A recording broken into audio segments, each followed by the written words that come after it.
All right, so the first topic we need to talk about is how to use data to better fundraise with a nonprofit. And so, we've been working on that donor lifecycle analysis and helping and doing our stakeholder surveys for donors. And so I wanted to just capture your thoughts and verbiage so that Jyoti could utilize it as examples for the blog post, but also perhaps use some of this for video usage. So yeah, so let's just chat about our experience with both things and what we might have learned from them. So where do you want to start? Patti, when you think about it, though, there's really little difference about using data to raise money in a business versus a nonprofit. At the end of the day, you're going to fish where the fish are, right? So in a nonprofit, okay, granted, they have different things like grants and other kind of like larger kind of donations that come from bigger organizations or business that may not have that. But at the end of the day, where revenue is generated is still your stakeholders. Are you there, Patti? Or did I lose you? No, I'm here. So it's still your stakeholders. It's just, that you have a different ask. So with a business, you're saying, for X amount of money, I will give you product or service or product or service. You can have both.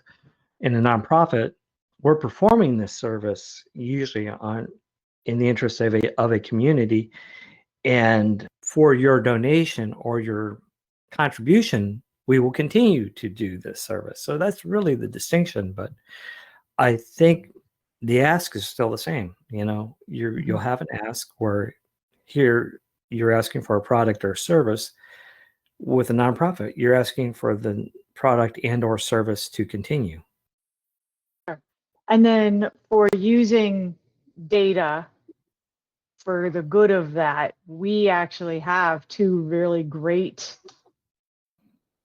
tools or mechanisms to give more information to the nonprofit to then fundraise better. And those two distinct things is we have the donor lifecycle analysis and the donor survey. And the most excellent thing is if we do the survey first and then the lifecycle analysis, and we can actually tie them together, the survey responses would remain anonymous for the client, but we could do it on the back end where we would get their responses and their perceptions and their thoughts about the nonprofit, and we could tie that to the actual donor revenue generating of the buckets we've put them in. So it's taking the experience of the X's and the O of the operations of the donations and really just finding that story of the donor life cycle. And we can do it independently, like we don't have to do both, but the power of them together is fantastic. But even independently, the learnings we've had, like from the stakeholder analysis for donors, we started it because, after the pandemic, or we actually started doing this during the pandemic, and then we realized how important it was during the pandemic and after to touch base with the donors to say, like, how are you? Are you still sold on us? Are you stretched? Then do you believe in our mission still? Can we look to you for more time, talent, and treasure in helping us maintain and sustain? And we've done it for 3 nonprofits so far, this type of analysis, and the findings were very useful and very different depending on which nonprofit. Actually, no, we did 2 nonprofits. That's right, it was 2, because one of them, they were like, we don't have many donors, it's more grants. But so for the 2, they were wildly different, and we also helped one clean their list in the process. So do you remember anything off the top of your head about what surprised you the most, or what insights they were able to glean from it? What I really was struck by is, like, in other life cycles that we've done, like when you look at a donor life cycle, it's very quick in some regards. In other words, you'll have the long haulers that will be there for a long period of time. Yeah, we want that. We want more of them. And so what our methodology does is help to create more of them. However, those first curious kind of donations, you may not have won their heart and mind to continue to donate throughout a time period.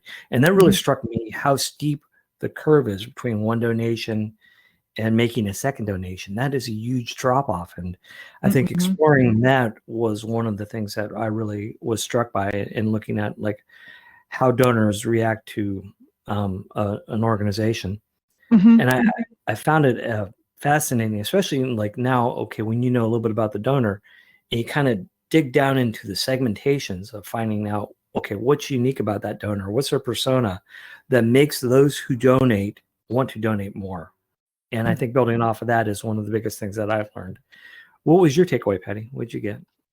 I too was intrigued by the drop off. So for the one that we did the recent analysis on, we actually found there was the steep decline of 1 and 2, but there was also another cliff between 2 and 3. And the response was, what are you not doing between 2 and 3? Because if they've done it twice and we've discovered that one of the first times is an event, and then the second time they're still in love with the organization, what happens the third time? Go back to your communication efforts and see like what's the drop off, what's the disconnect, how can people maybe be thanked more. When we did the analysis for another group, they have 2 different kinds of donors. Like you said, they have the long haulers. They actually have a group that they call a specific thing because they have this sustainer program, and then the separate one. And we actually had a qualifier of, are you a part of that sustainable, that monthly give or not? And we saw very distinct perceptions of those people against the organization. And for those long haulers, we actually discovered, because the organization puts out a new monthly newsletter, and they're constant, like they were able to give away like a gift certificate every month, just because people donate gift certificates all the time. Like businesses will be like, yeah, here's a gift certificate to the bowling alley that is on our property, or here's a coupon for a restaurant or ice cream or something. But the perception of those donors that give monthly thought some of their money was going to that. And we were like, whoa, you need to change this perception. So now in the newsletter, they always say, this gift certificate was donated by so-and-so. Thank you so much for your gift. So now that's an extra reason that people are like, hey, I have this extra, fast food gift card that I'm never going to use. How about I give it to this nonprofit and they can just use it, and I'll get a little recognition for doing so too. So that was the 2 big findings for me. I thought those were cool. You kind of reminded me of something too, is that really with a nonprofit, it's still the same as an organization or regular business where you're trying to win hearts and minds, right? And one thing that I noticed at the cliffs where we're talking about, where you had the 2-stage cliff where you dropped off between 1 and 2, and then 3 and 4, 2 huge steep things. But the long haulers had a shorter interval on average for their donations compared to even people who made more donations or a higher value in the first and second interval. So I thought that was rather interesting, is that the time period was longer for some people in the 1 to 2 group. That's for those of us watching at home. One interval would be between the first donation and their second donation. That was a longer time than the long haulers, and it could have been like a year for the first, between donation 1 and donation 2, whereas the long haulers are doing between 14 and 30 days, which is really kind of cool. And so, how do we create more long haulers? Is the academic question that I think that intrigues us with. Yes, and I think the further analysis that we would have kind of wanted to take advantage of, if we will, once we get access to this other data from their annual event, that we could then see, because we'll be able to determine, like, the people who are event goers, if it's their one time, how can we get them to do, like, what's the difference between a one-timer and what's the difference between 2 donation timers, the ones that are 1 year apart because they're event, versus those that are event, other donations, event? What maybe inspired them to do that, and the activity of the analysis that we've done, so that way when we get our hands on this last year's auction data and donation data from the event, we can then say, all right, these people, because they're those two, the two and then not anymore, figure out a way to engage them differently. These people are the ones that are the in-betweens, but they've only done one in-between, and this is third. Now you're going to lose them if you don't do something else. So we'll be able to really help them with that. That's exciting. Yeah. Well, one of the really cool things about our methodology is it really does set up an organization or a nonprofit to have strategic interventions. So you can say, okay, what made somebody go between 3 and 4 donations, and back it up and see if we can get more of them in that bucket. And so winning that hearts and minds and a little bit of, like I say, strategic interventions on when you can plant your message or when you can kind of ask or have your ask with your donors, I think will enhance the amount and the quality of donations, and then the number of donors, if you will, in your pool. All right. Thank you. I feel that feels good. So the next, what, you got any more? Yeah, you got to say something to watch you speak real quickly. Something to watch me speak. Yeah, is my mouth not matching up? No, you're out of sync for a while, but maybe it's not recorded that way. No, it happened. No, it does record that way because there's something I have to fix and post on another thing where I have to just go, yee. So great. Sorry. All right. So the second one. Patti and Jack's Kung Fu Theater. Yeah. Yeah.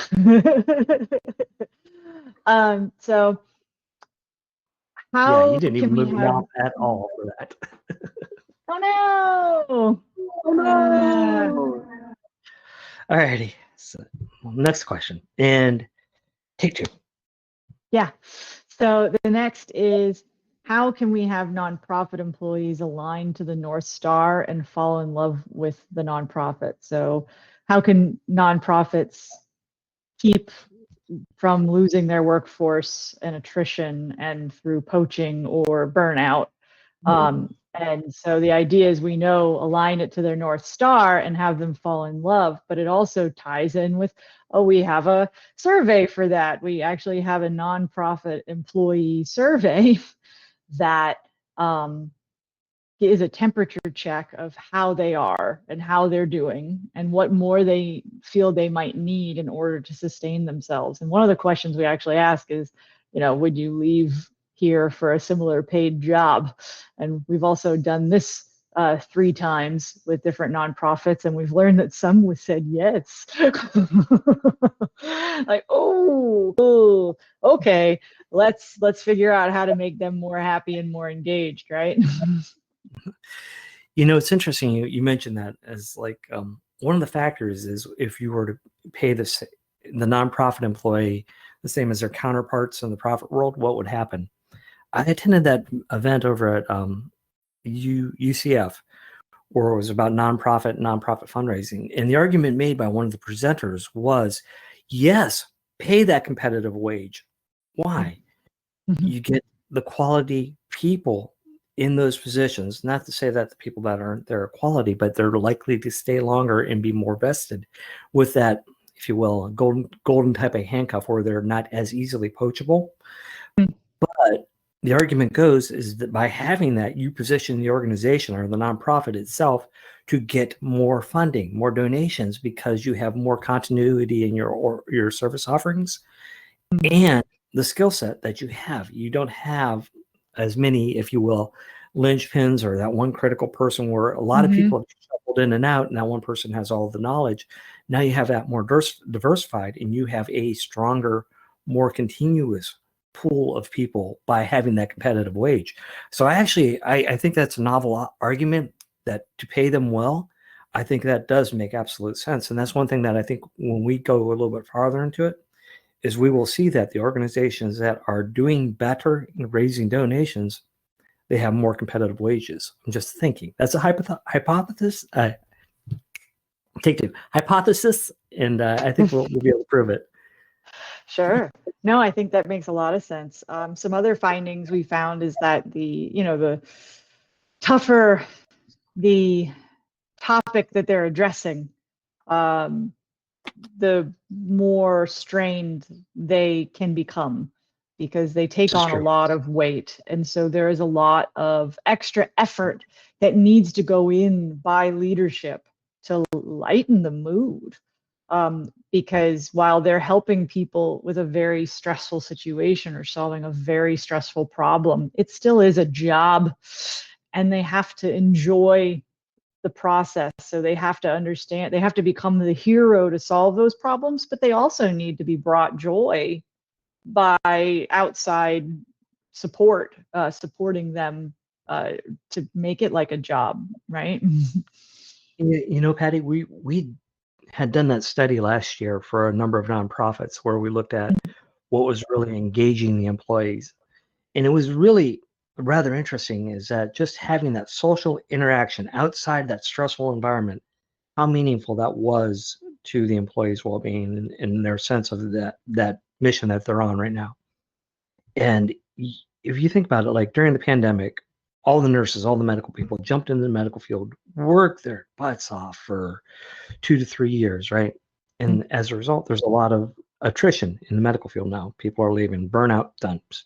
If you think on a normal day, that's a very stressful nonprofit. Nonprofits go through that year after year after year because they're dealing with the crisis events and our crises and continuous stress. And so having those social purges, if you will, so you can have that social interaction and get your employee out and just purge the stress out of the environment, you'll have a happier employee and they're more invested. They can breathe, go back to bed because they are doing a lot of work that I think, like the nurses during the pandemic, isn't as appreciated as what it should be.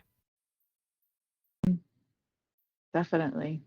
And then it's also, we've talked about this on a corporate setting, but this also makes sense in a nonprofit setting, is that the corporation or the nonprofit needs to continually remind people of the why and the vision and the mission. And it's more than just putting it on your signature line. It's more than just having it on your letterhead.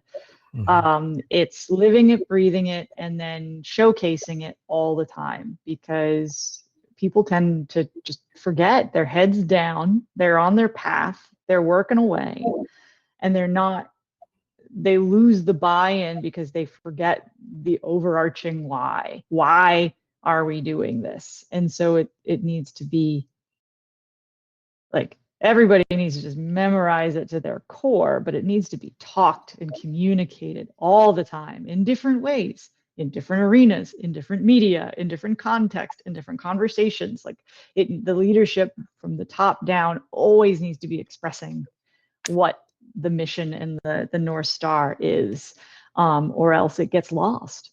Yeah. So, You know, here's a thought. And when you're organizational hiring strategy, when you hire a person, you're just not necessarily hiring a cog in the machine. A lot of organizations do that, put a warm body in a position and go, right? In the casino life, my former life, the saying was put your aces in your places. That means having the right person at the right time with your right customer so that you have that synergy, that alignment, so that you execute on your service strategy at that moment of truth. But there's a hiring process. It's not a warm body to fill a position. You're hiring the right person to be in that moment with your customers or with the community you serve. So it's just not like, hey, I need a body. That one looks warm. Let's grab that. No. Go through, take the time, do the due diligence, make sure it's the right person who has that emotional maturity that they can step into that position, be fully aware of what they're dealing with, and then grow from there. But you're right, they have to understand the mission, vision, and values, no question. But they also have to be the right person, just so that they're not repeating words rote, but they actually feel it. So that's how you get that effective commitment for the employee or team member. I'd rather refer to them that way. And then you remember, with any organization, nonprofit or profit, you have three primary assets, and that is it. That's all. And they're in this order: land, labor, capital. Most organizations don't own land. Basically, they rent, they do whatever. that means your second most important asset is your employees. So invest in them. Even if you're a nonprofit, invest in their well-being, invest in the little things you can do, and telling, like, even as simple as like telling them that you appreciate them, or not forcing them to work 80 hours a week nonstop.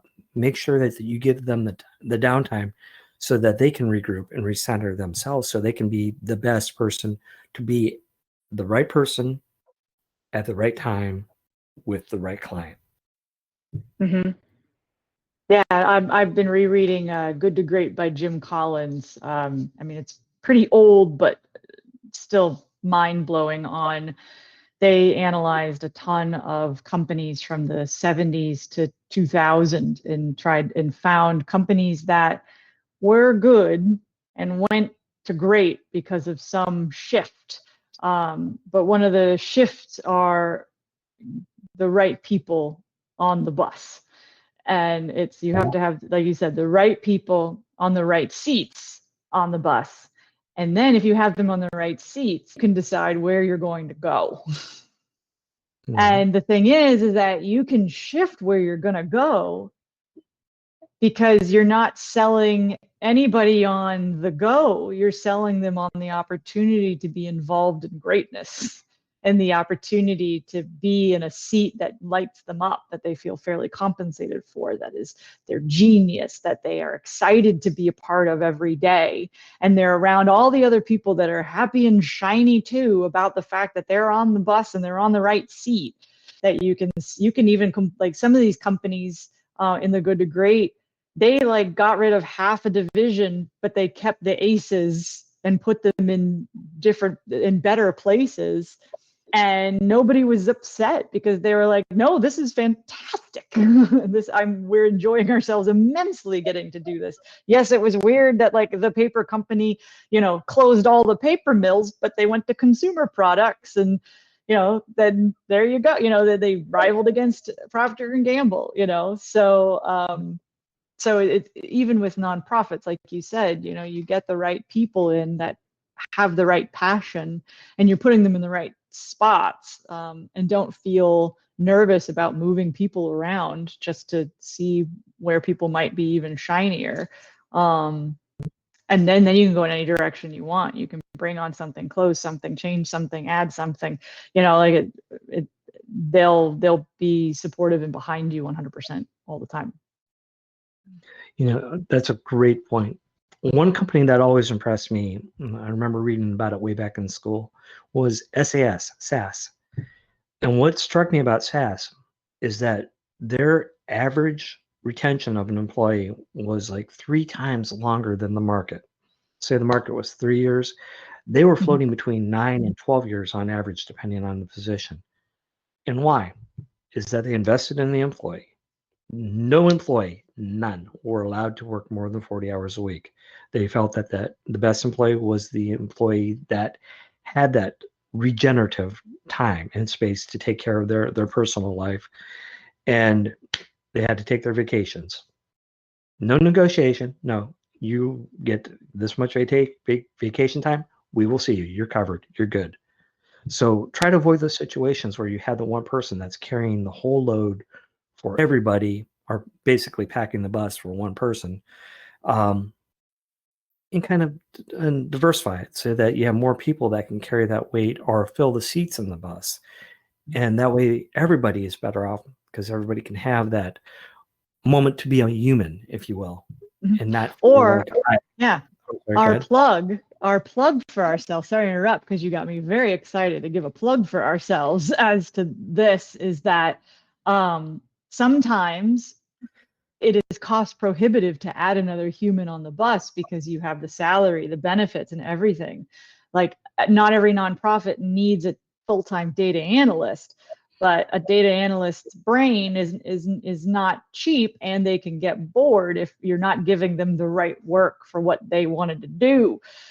But if you hire grounded with data, you not get just a data analyst, a data strategist, a data warehouse specialist, a data integration specialist, a data visualization specialist. You get all of these, and we use the amount of time that's appropriate depending on what is needed at the time. So you get all of that on the right seat on the bus to make things better for your organization. So Nicely said.